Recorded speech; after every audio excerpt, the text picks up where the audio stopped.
Okay, so this is going to be a quick intro video just to kind of talk about what the test, kind of how it's structured, and how to take the stuff that we did in class to actually apply to the test here. So this paper we did yesterday in class when we collected all the class data, this is going to help us just practice again and again and again and again and again the math that we need to be comfortable with to be able to do like the lab portion of the test. So the lab portion of the test is just like that practice that we started 2 weeks ago that had all those theoretical problems in it, that one big 60 question like multiple choice practice test. But instead of giving you like fake hypothetical situations with like, oh, there's this random acid with this Ka and this concentration, what's all this stuff? What you do in a lab is like, okay, well, you have to actually do a titration and do a lab to collect data to be able to get the same information. And then you can treat it as if it's a word problem. So instead of me just giving you, hey, there's this acid with this molarity, here's this Ka of this acid, you actually have to do the lab to get that information to be able to figure this stuff out. So on the test, you'll be assigned a random acid, either a weak or a strong one, and what you have to find for the acid is going to be the concentration. So we have to find the molarity of it, basically, which is N/L. You have to be able to find an H+ concentration, and you have to be able to find a pH of an acid. And in order to do that, you have to be able to, you had to record the volume down of the acid you took, which you'll be assigned one. The acid mass is going to be, if you want to do the extra credit opportunity, I'll explain that in another video.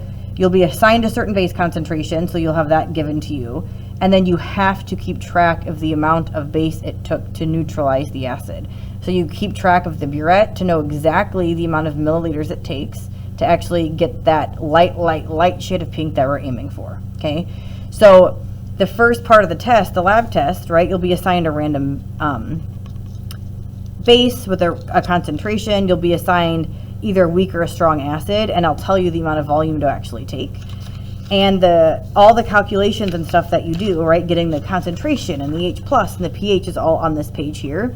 So I see how I have this highlighted in pink and this highlighted in pink. This thing from yesterday, if you drill this and do those calculations again and again and again, that'll help you do all the math for this part.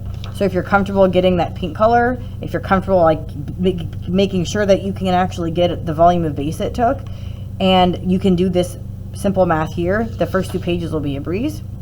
And then after that, there'll be questions attached that are general theory questions and redos of that one 60 question assignment, like on the back part. So if you can do that 60-page assignment comfortably, and if you can do like this math, then the test will be a breeze. So that's how this relates. So I'm gonna make another video here soon, redoing these calculations again, just as a review. And then we'll take, okay, if this is the data I collected in class, how is that gonna be organized like in something like this? So there'll be a video for that too, but that's just kind of an intro, right? So this part here helps you do all the math for the lab test.